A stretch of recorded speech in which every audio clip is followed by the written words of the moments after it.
But speaking of dying, I'm dying to tell you about this week's topic. Are you excited? What's that? Hannibal Barca, the Carthaginian commander who dared to challenge the very foundations of the Roman Republic. Are you familiar, sir? Definitely a great warrior, especially at such a young age. Well, go on, go on. Let me hear more about what you know on the topic, sir. Go on. We gotta touch base here. I'll tell you, I only knew him as the guy that took elephants across the Alps, and everything I've ever heard tried to make him sound dumb for it, but apparently he was not. So, yes, like I said, great warrior, especially at a young age of Carthage, as you said before. And I think even though he didn't set out to do all that he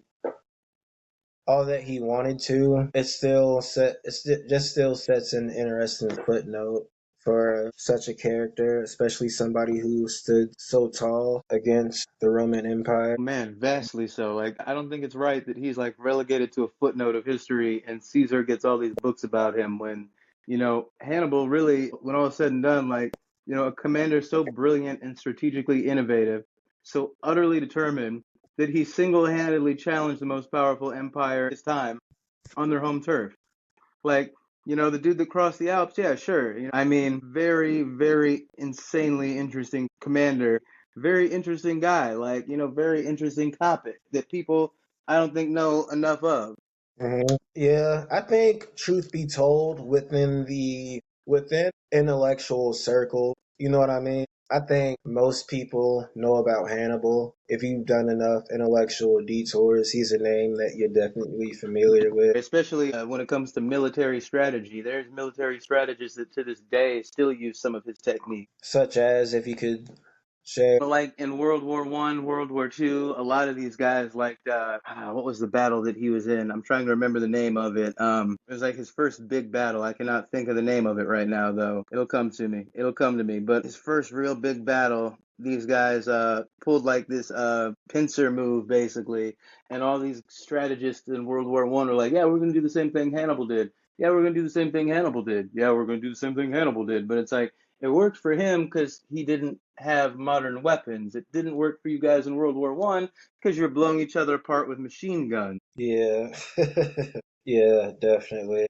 Feel you on Now, that. what do you know about Carthage? Well, I know it was a prominent North African territory. It's not a territory I know too much about. I know more about Eastern and Western ancient African empires, even a tad bit about the empires of Kuba and Luba, which sit at Central Africa today. Matthew, what's really interesting with Carthage is, people hear Hannibal, they think African commander, and they get like certain images in their head. But what I didn't realize was that he basically comes from what would be an ancient offshoot of the Lebanese. The Lebanese. So, he definitely, I guess, like when Vin Diesel wanted to play him so bad in the movies, I guess he could technically, but yeah, to understand Hannibal, we need to grasp the sheer conflict that he inherited. The Second Punic War, it wasn't just a series of battles, it was an existential crisis and clash between two burgeoning empires for supremacy over the Western Mediterranean. The preceding First Punic War had already established a deep seated animosity, forcing Carthage to cede vital territories like Sicily, Sardinia, Corsica, and imposing crippling war reparations.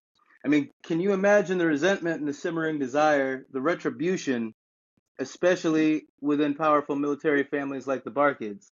This wasn't just land or resources, it was a fundamental clash between Carthage's established mercantile empire, with its unique blend of democratic, oligarch, and republican governance, and Rome's rapidly expanding land based republic. It was a struggle for civilizational dominance, and it explains kind of the extreme measures that endured the bitterness that characterized these Punic Wars. That's it. The Punic War. During the Third Punic War, because I know there were three, who was most active then? The third one, that is a good question. I'm really only familiar with the first two just because of Hannibal's involvement. Mm-hmm. Because that's why I say didn't really set out what he accomplished to do, because I know, of course, eventually the Third Punic War, the Romans, the victory kind of favored on their side. You feel me? Oh yeah, yeah. I So, mean, it always seems to favor the Romans. yeah, the good old Romans. But let's set the scene here, The magnificent city of Carthage, whose very name translates to new city, was founded in ninth century BCE on the coast of northwest Africa, as you said. It's where modern Tunisia is now. It began as a Phoenician settlement established by the powerful city-state of Tyre, located on the coast of what is now Lebanon. And the strategic location gave Carthage access to incredibly fertile land and, crucially, maritime trade routes that stretched across the entire ancient world. Carthage rapidly grew into one of the largest, wealthiest metropolises of antiquity, its economy deeply rooted in seafaring and commerce.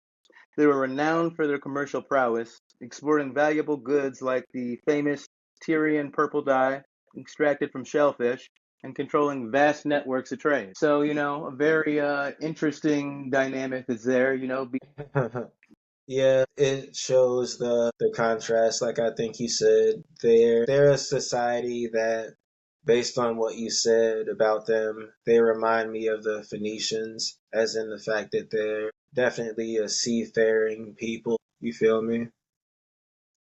positively, positively, yeah. So I can see where that similarity is at, and how they, I'm sure, had a lot of people who were pirate, or as I like to call it, gangsters of the sea. Oh, But I don't know if you ever heard about Julius Caesar. He was literally held hostage until a ransom was paid by pirates. Yeah, they were definitely known for it. But anyway, as soon as they invented boats, it was like, how do we fucking, steal what's on the boat? Exactly. yeah, man. But like you're saying, I think there's a contrast there that eventually the Romans, they learned how to work through that, as the mighty empires always do. The same way I always feel America always finds a way to wiggle its way out of its messed up predicaments against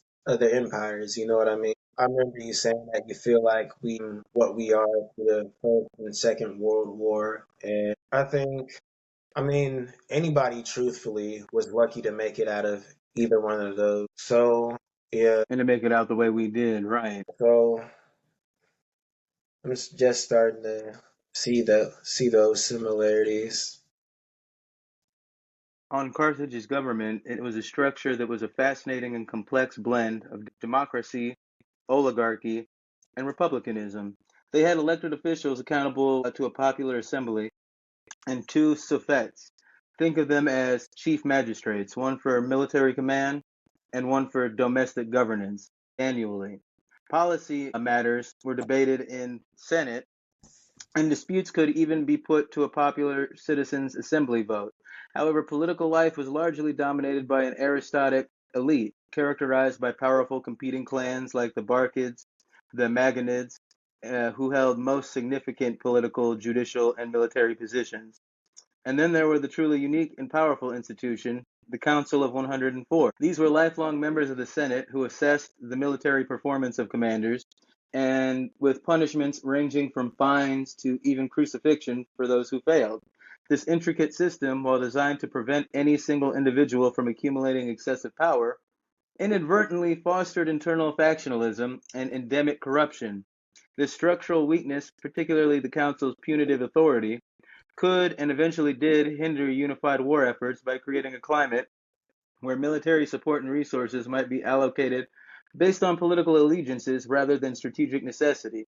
This internal political struggle would prove to be a significant challenge for Hannibal, who desperately needed consistently backing from his home city during the prolonged campaign. So yet again, wouldn't you know, it's always like government oversight that winds up fucking up the greatest of them all. Oh yeah, Fucking bureaucracy. yeah, and it's interesting to hear that they tried to set up a government that, you know what I mean, overrode and locked in place a system where there would be no corruption. Sounds very familiar, doesn't it? Oh yeah, yes, yes, yes, yeah, yeah. But it never quite turns out. Hannibal, like you said, The best laid plans of mice and men, they often go awry. Hannibal Barca was born 247 BCE in Carthage into an aristocratic Barcid family.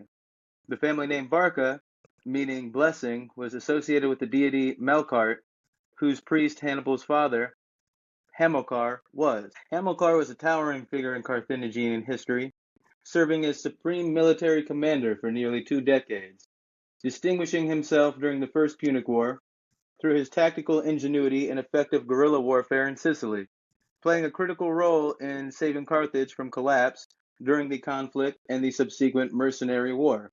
He had profound animosity towards Rome, and it really shaped Hannibal's future destiny. See, when Hannibal was just 9 years old, his father took him to Spain, but not before a pivotal event. Imagine this scene.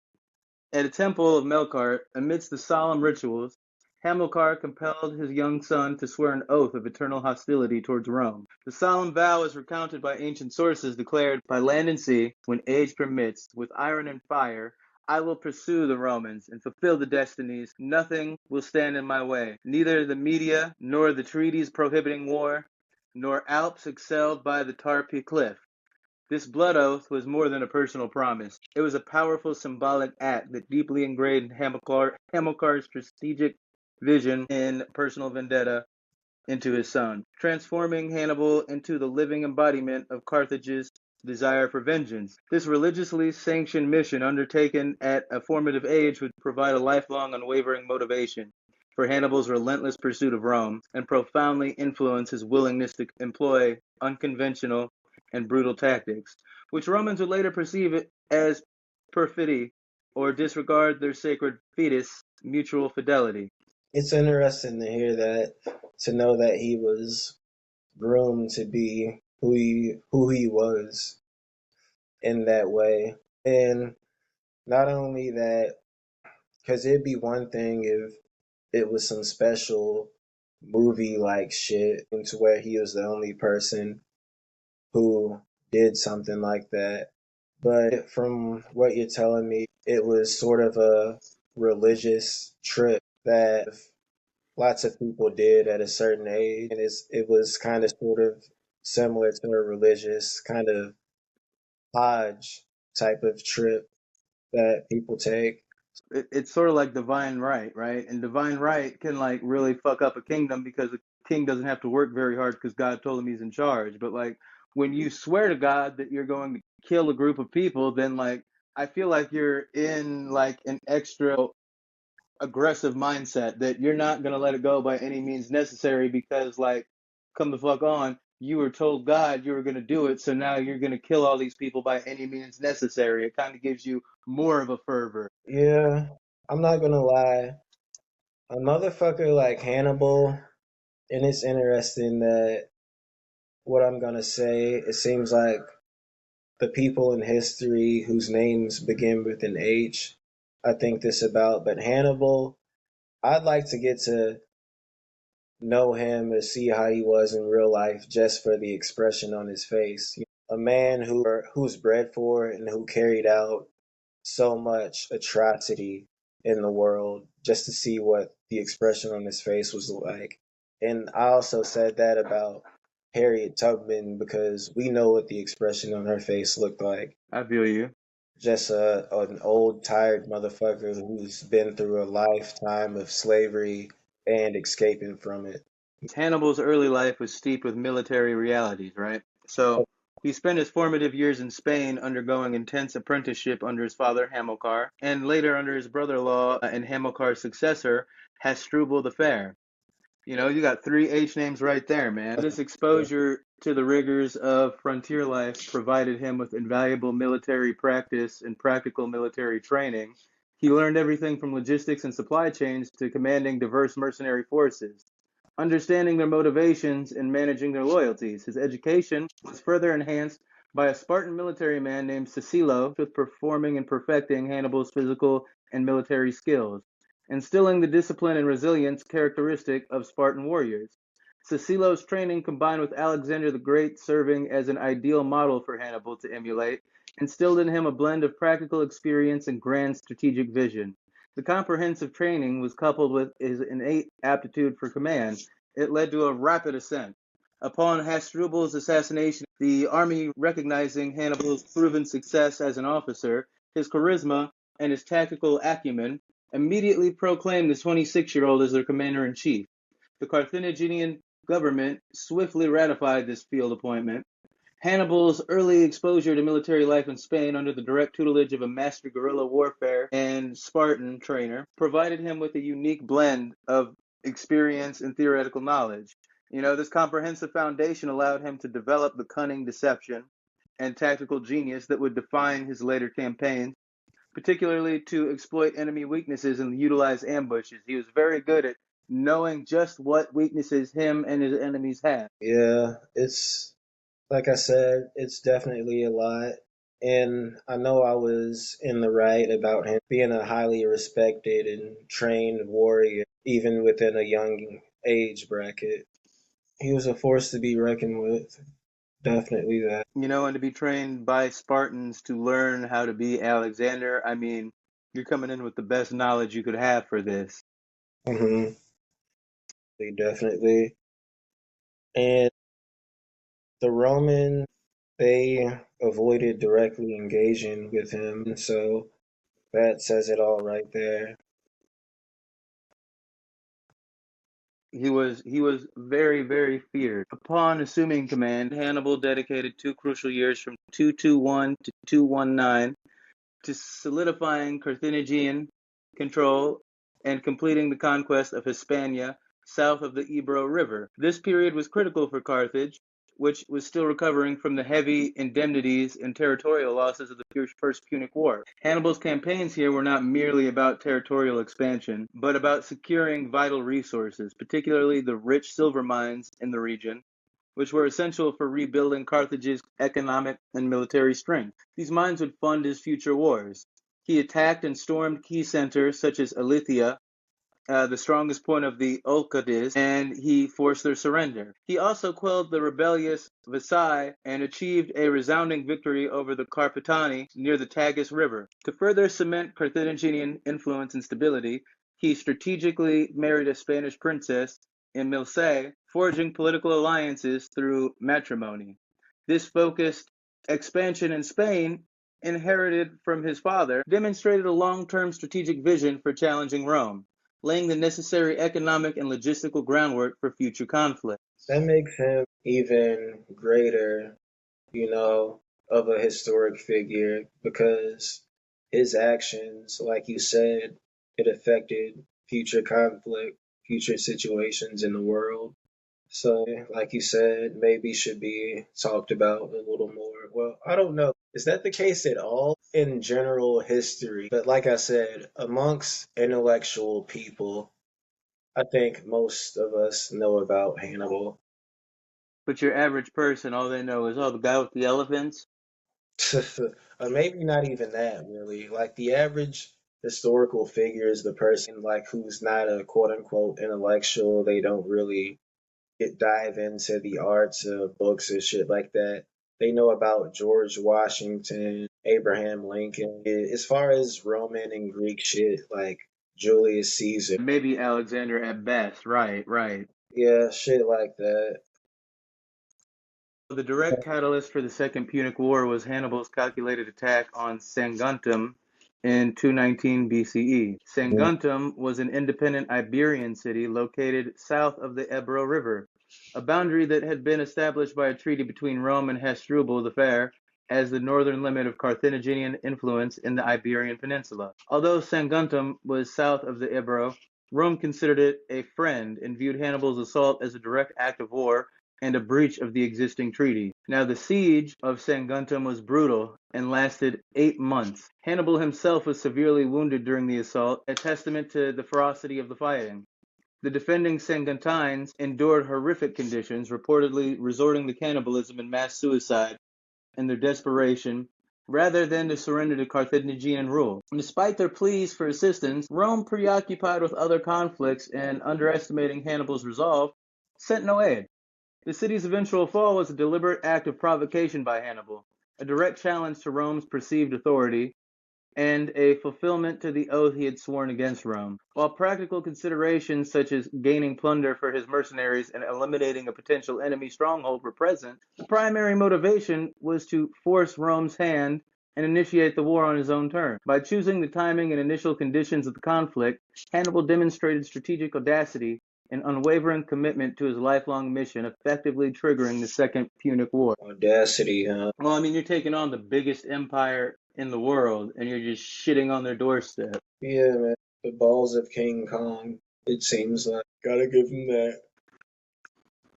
I don't think there was a guy of his kind at the time, at least, because the only person I can think of like him who was like a vengeful ancient figure of that time, especially a warlike figure. Does he come before or after Genghis Khan? Before, much before. I think Genghis Khan was like closer to the Middle Ages. Okay, so yeah, it's safe to say that he's the first of his kind. Being a ruler, a great leader like that, who has these like sort of villain like qualities, but they're remarkable in their things that you want to take note of too and sort of mimic.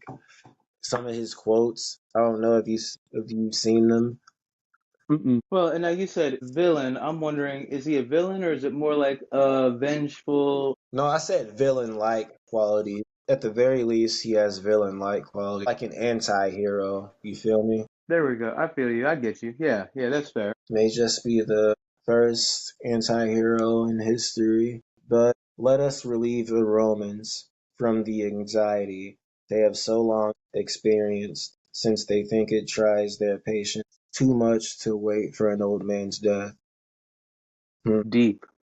Yeah, it shows you, the difference between him and Genghis Khan to me is like Genghis Khan was really good at killing people, but Hannibal was also very good at like the political strategies too, the being able to play the politic game. Yeah, but Genghis Khan really just overall said some really deep, thoughtful, cold hearted shit. Like, there's no greater joy than seeing your enemy bathed in tears with everything they love ripped away from them. Like, it's not a direct quote, I'm sure, but like things along those lines.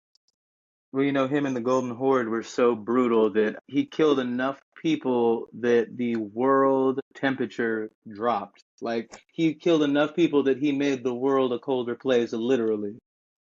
God damn. Yeah, yeah, right?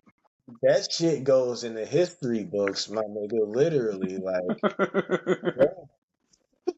And this is the shit they don't teach you in school. Like, this guy from Mongolia was such a deadly warrior that, like, he dropped the world's global temperature. God damn, like it's because between me and you, I look up a lot. I listen to a lot of Chicago drill and shit now, and it's this one guy I listen to. His name is Take Capone, and he's from out there, and he has a simile for killing people. You know how they call it murking people or whatever. Like he'll say some shit like, yeah, he was out here changing shit. Because when you killing people, you are doing that, like you changing people's lives. But Genghis Khan was really out here changing shit. Yeah, man. And other quotes that are remarkable in certain ways, like the whole profanity is a brutal vice. He who uses it is no gentleman. Stuff like that I can kind of get because I try not to curse as much. I think there's other words you can use to express yourself. See, but they say swearing is a sign of intelligence. Mm, really? If you pepper it into your conversation, I guess overly swearing might be the opposite. But yeah, they say intelligent people will be like, well, fuck me, yada yada. Damn. Yeah, I guess I can see intelligent people having that sort of habit. Like they say, intelligent people have messy handwriting, or just the fact that they say intelligent people are just messy people overall. You know what I mean? And especially when it comes to cursing, it's like if you have to filter yourself to be on somebody else's level of comfortability, then aren't they the less evolved creature? Yeah. Having ignited the war with the fall of Saguntum, Hannibal spent the winter of 219 to 218 meticulously preparing for an unprecedented campaign, carrying the war directly into Italy. His grand strategy was brilliant in its simplicity and audacity. Open a front in northern Italy, attack and subdue Roman allied city-states, and avoid a direct assault on Rome itself while keeping the war away from Carthage. He departed Cartagena in late spring 218, leading a formidable force. His journey began by fighting his way through northern tribes to the foothills of the Pyrenees, subduing them through clever mountain tactics and stubborn fighting. He left with a detachment of 20,000 troops to garrison the newly conquered region, and released 11,000 Iberian troops who were reluctant to leave their homeland. By September, he had reached the Rhone River. Now, crossing of the Rhone was an engineering feat in itself. Hannibal utilized coracles and locally boats, and for his elephants, he constructed massive jetties that extended into the river, floating the massive animals across on earth-covered rafts. A truly ingenious solution to a colossal problem. The true test, however, lay ahead, the Alps. The most audacious move was necessitated by Rome's overwhelming naval superiority, because they did start getting a lot better at navy shit once they kept them down after the First Punic War. So Hannibal was prevented from transporting his forces to Italy by sea. The Alpine crossing was an undertaking fraught with peril, navigating rugged terrain, treacherous snow, and unforgiving ice, and contending with fierce hostile local tribesmen who attacked from above, rolling boulders and unleashing arrows. The roads were narrow, uneven, and flanked by sheer precipices, causing many animals and men to be forced over the edge into the abyss. The descent was particularly treacherous, even steeper and more difficult than the climb, with harsh weather, fresh snow, and slick ice making every step deadly. Yeah, man. That explains itself. And truth be told, it's exactly how you would imagine a long trail of that time being. Random people who are locals there attacking you, others having animals and people having to be forced off and sacrificed and shit. It's a brutal mission, and it just shows you the type of heart you had to have not to just survive as a warrior during that time, but just as a human, period, like how harder life was during that time. And just a side note, man, surviving as a man, period, like having to go out and hunt your own food amongst other things to show you how much more independent life was back then. That's something, but yeah, shit like that too. Like I said, as a human, period, but specifically just as a man, just focusing on that topic, like you had to do a lot and that was hard enough. But if you chose to be a warrior back then, you know what I mean? Like you were really going the extra mile. Like you were really the shit. Like you had to do and face a lot. So, I mean, you really got to take your hat off to that. Well, and depending on your circumstances, sometimes you didn't even have a choice but to be a warrior, like when you were conscripted. Yeah, I feel you. Like it ain't like this is some modern day enlist in the army type of shit. So, yeah, I feel you. What made the Alpine even crazier, though, was the psychological impact. Like, it was a logistical marvel, but it was also a profound psychological weapon. The reason he did this shit, he was trying to achieve complete strategic surprise, catching the Romans entirely off guard. They simply couldn't fathom such an invasion. For his own troops, it was a shared ordeal that forged immense loyalty and determination. The ones that survived became closer. As Hannibal inspired them with the vision of the magnificent city of Rome awaiting them, promised land after their harrowing journey. For the Romans, this seemed impossible, an invasion that was unthinkable, almost supernatural, contributing significantly to their initial panic and rash decisions in the early battles. But this epic march came with a staggering price. Hannibal's initial force from Cartagena was estimated to be around 90,000 infantry, 12,000 cavalry, and 37 elephants. After leaving garrisons in Spain and releasing reluctant troops, He reportedly entered Gaul with 40,000 foot soldiers, 12,000 horsemen, and by the time he descended into Italy, his army was severely depleted. Estimates vary, but he arrived with as few as 20,000 foot soldiers, 4,000 horsemen, approximately 25,000 infantry altogether, and 6,000 cavalry, somewhere between those numbers, and most of his original 37 elephants. Some accounts suggest all but one elephant and half of his soldiers were lost. The primary causes of these immense losses were the relentless attacks from Pyrenean, Gaelic, and mountain tribes. Compounded by the unforgiving terrain and harsh winter conditions, the army was in desperate need of supplies. Both soldiers and animals suffered from starvation and exposure. This attrition meant that Hannibal's army, though still formidable, was significantly weakened upon its arrival into northern Italy, having lost over 50% of his men by way of death and desertion before the first battle. While a tactical triumph, the immense human and animal cost of the Alpine crossing fundamentally limited Hannibal's long-term strategic options. It just forced him to rely heavily on recruiting local allies in Italy, and it was a factor that would ultimately prove insufficient against Rome's superior manpower and logistical capacity. Definitely took a blow with all of that shit. Like you said, it shows the setback from 90,000, 40,000. But it's still a testament to his strength and skill that he managed to use this force that was so much less than he started with to kick so much ass to begin with. Yeah, yeah. He's the shit, Mr. Hannibal of Lebanese descent. Another one for those in the Middle East.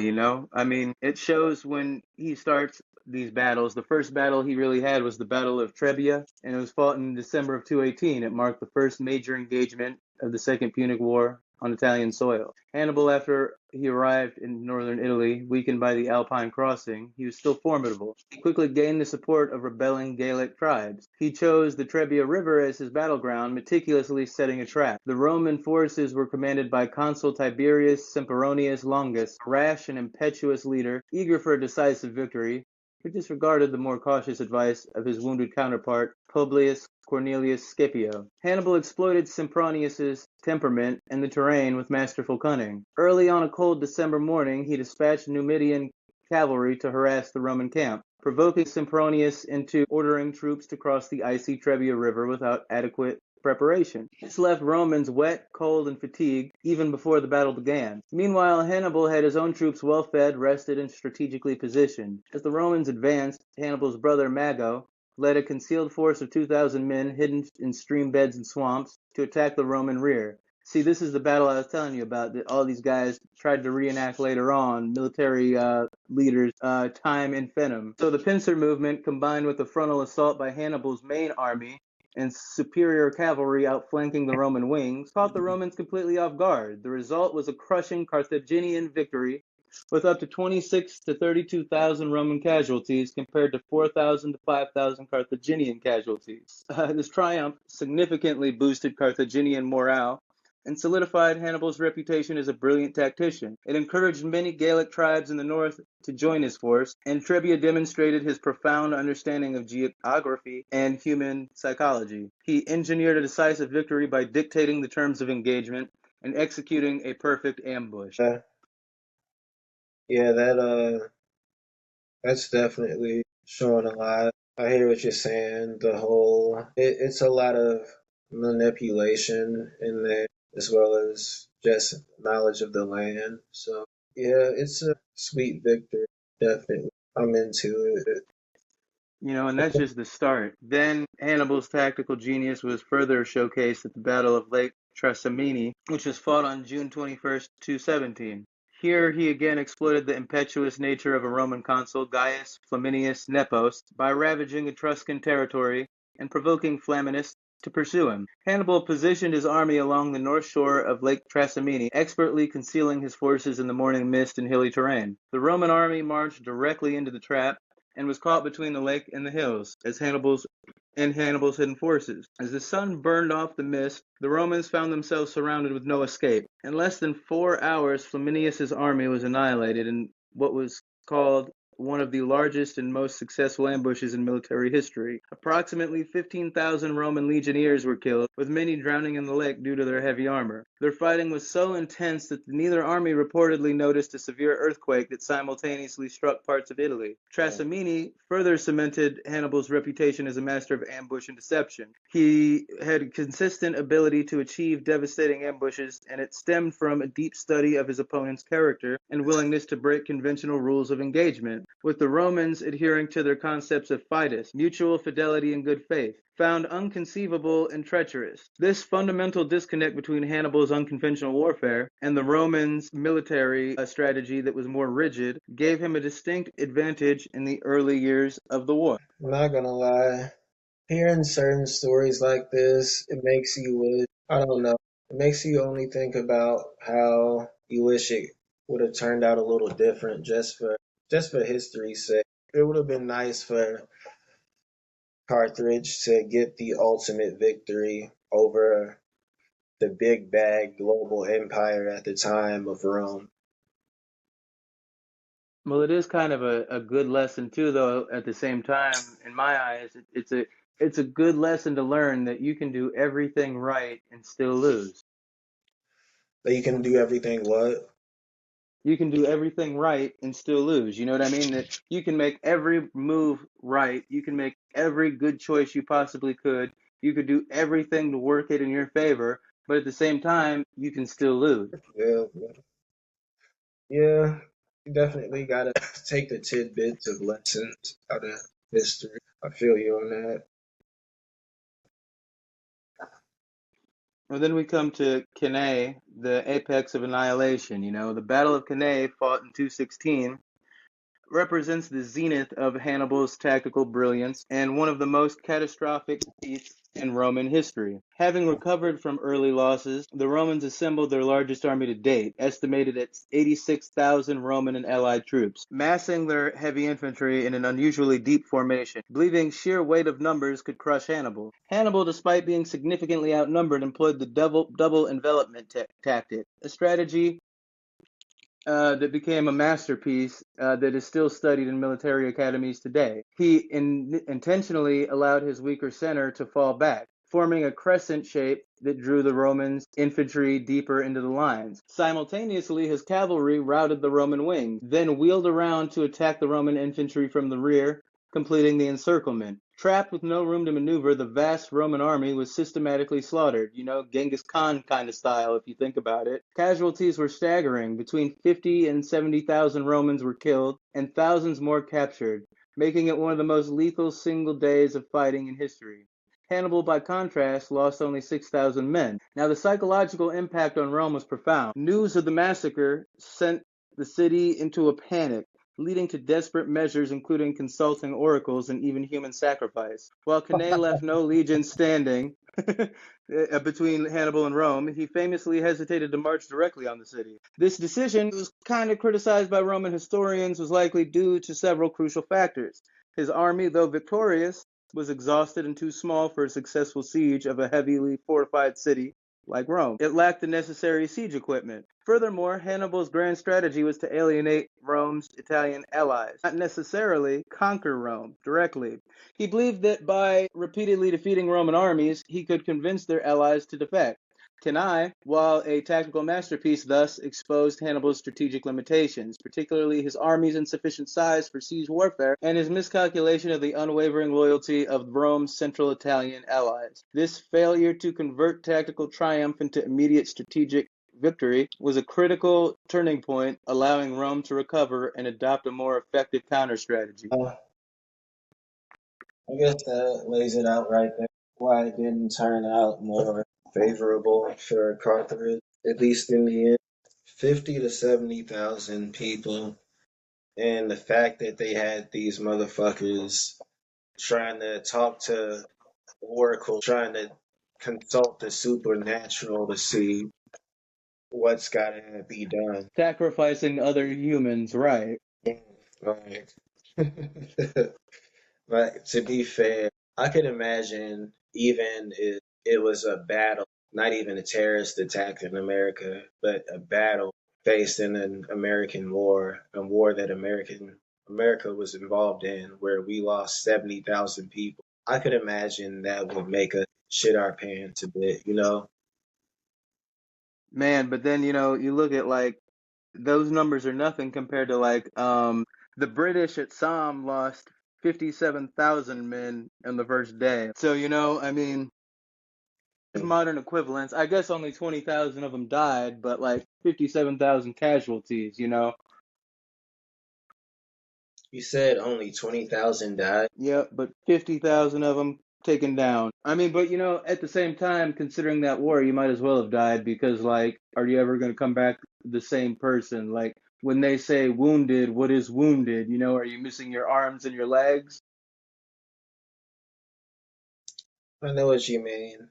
At the end of the day, when you go about seeing shit like 5-year-old being killed, seeing shit like that, where I remember seeing this guy, he was a trained killer in the military. Like he talked about how if he would have been the guy to shoot at Donald Trump, he wouldn't have missed, and how he could shoot motherfuckers from many miles away and shit like that with certain guns. And this, I just think about how he talks about the war stories that you see in movies and stuff like that doesn't touch what happens over there, and how brutal and inhumane war is in real life. Like it gets, but yeah, it's definitely gonna be something to take a toll on you. I'll tell you what, it caused my great granddad to kill himself after World War One. Made it to about 50 before he did it. Yeah, I think you remember telling me about that. And between you and me, was he drafted into that? Well, from what I've gathered, because it's really fucking hard to get information on one person apparently, but I did my research. I felt like a real little, researcher here. Apparently, because that's my dad's side of the family, and he came from Scotland in like 1925. So from what I gathered, he signed up at like the age of 15, maybe 16, and didn't know how bad it was going to be. And then wound up having like most of the people he grew up with dying around him. Damn, man. 15, 16. Yeah, that says it all right there. I would sometimes wonder, like, you know how during the war in Vietnam, that's how a lot of motherfuckers in the US got hips of heroin because they were smoking it and shit over there. You ever think, well, yeah, I'm sure soldiers in ancient times to ease the pains of war, they probably did things to forget themselves, you know? Well, you had the Hashishin, Oh, yeah. I remember you telling me about them in high school. and that's a topic we should probably cover next. Because here's a fun thing, everybody. That was part one of Hannibal. Part two coming next week. Yeah. There's a lot of information to cover on him, man. There's a lot more than people realize. You go and you think about it, like we said, he's the elephant guy, but like you dig into it and it's like, oh, you got a lot more stuff than I figured.